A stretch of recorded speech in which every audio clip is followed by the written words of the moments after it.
Assalamualaikum warahmatullahi wabarakatuh. Nama saya Muhammad Syazan bin Anwar. Nombor kad matrik saya 282668.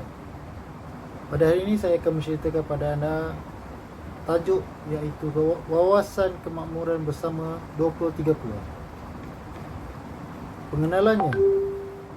Pada tahun 2030, Malaysia dijangka mempunyai penduduk seramai 38 juta orang. Pertambahan bilangan penduduk menjadi cabaran kepada negara untuk mengembangkan ekonomi bagi menampung keperluan rakyat dan memelihara kestabilan negara. Persoalannya, apakah pendekatan ekonomi yang wajar diambil oleh kerajaan bagi menjamin negara terus kekal aman dan makmur seiring dengan pengagihan ekonomi yang adil dan saksama serta inklusif? Pada masa ini, kemajuan dan pengembangan status sosioekonomi rakyat diukur berdasarkan pencapaian indikator ekonomi seperti pendapatan per kapita, keluaran dalam negeri kasar KDNK, dan insiden kemiskinan. Sehubungan dengan itu, kerajaan melancarkan Wawasan Kemakmuran Bersama 2030 WKB yang lebih holistik seiring dengan keadaan ekonomi yang kompleks dan sosial yang dinamik. Pengukuran pencapaian akan merangkumi bahagian kekayaan negara yang boleh dinikmati oleh rakyat, termasuk peningkatan dalam kuasa beli dan kesejahteraan hidup.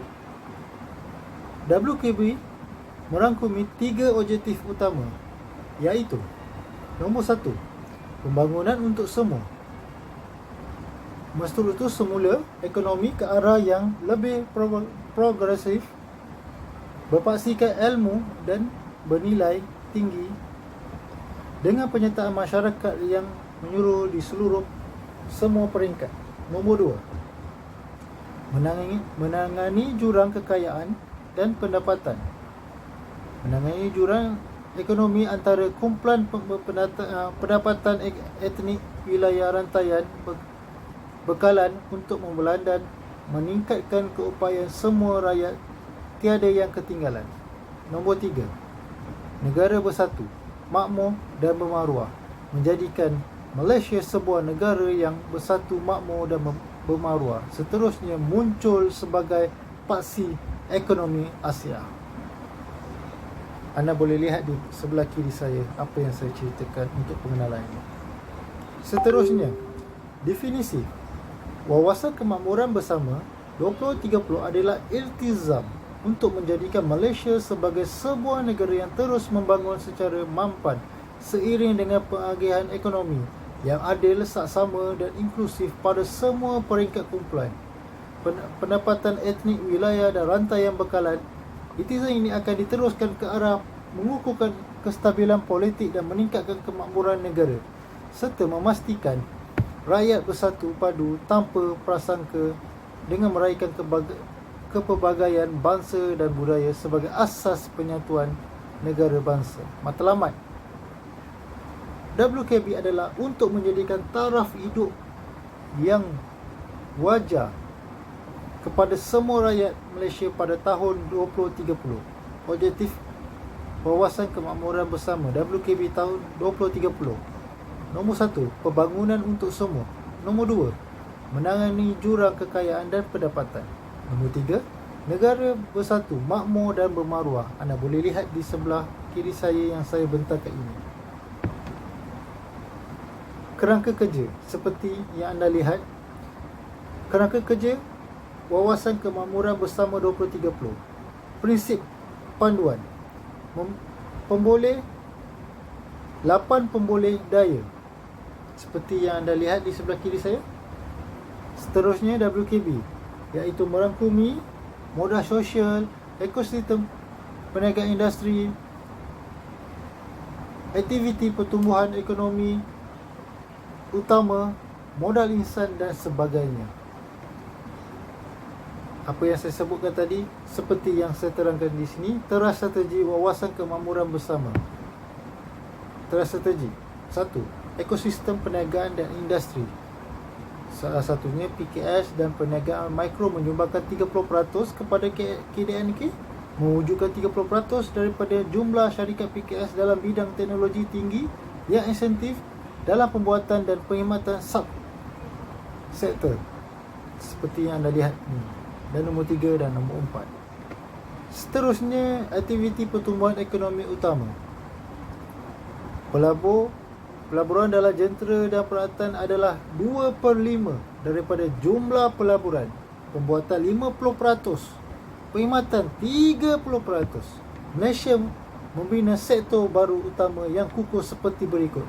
Hub kewangan Islam 2.0, tenaga boleh baharu, ekonomi hijau, komoditi 2.0, pusat kecemerlangan dan hub ASEAN. Seterusnya, modal insan. 35% pekerja berkemahiran tinggi dalam guna tenaga, majoriti tenaga kerja dalam pekerjaan. Berkemahiran tinggi dan sektor ekonomi. Masa hadapan adalah bumi putra. 40% latihan HRDM merupakan kemahiran yang berkat daripada 4IR. Sekurangnya 60% lepasan SPM melanjutkan pelajaran dalam bidang TVET. Penawaran program di universiti dan institusi latihan akan diselaras dengan kehendak dan keperluan industri, meningkat pekerja tempatan dan bumi putra dalam pengurusan dan profesional MNC. Banyak program yang seperti ini dijalankan, seperti Penjana Kerjaya yang dianda oleh TVET semua. Anda boleh selidik semua.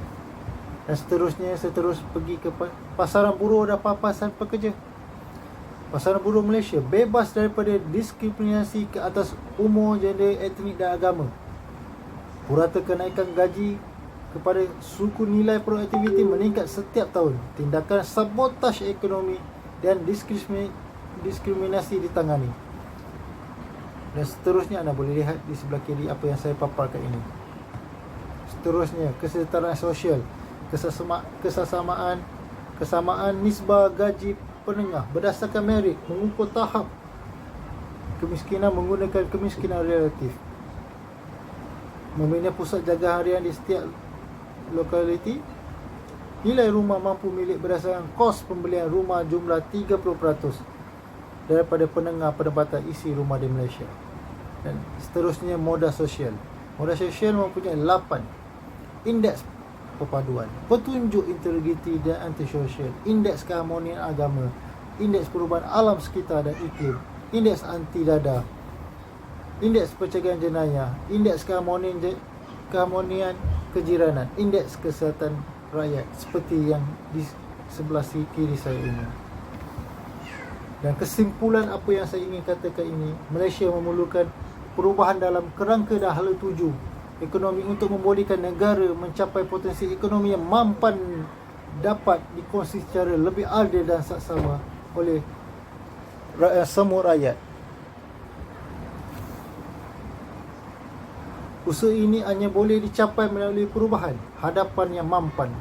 Pencapaian potensi ekonomi yang baharu harus mampu diagihkan dengan lebih saksama dan adil untuk mengurangkan jurang pendapatan dan kekayaan antara kumpulan pendatang etnik, wilayah, rantaian dan bekalan. Ya, semua elemen penting ini akan dibangunkan menerusi wawasan kemakmuran bersama 2030 dengan hasrat merapatkan jurang ekonomi antara kumpulan pendapatan etnik, wilayah dan rantaian bekalan, menjadikan taraf hidup yang wajar kepada rakyat bagi membentuk Malaysia yang aman, harmoni dan bersatu padu, serta melonjakkan kedudukan Malaysia sebagai paksi ekonomi penting di rantau Asia ini. Sekian daripada saya. Assalamualaikum.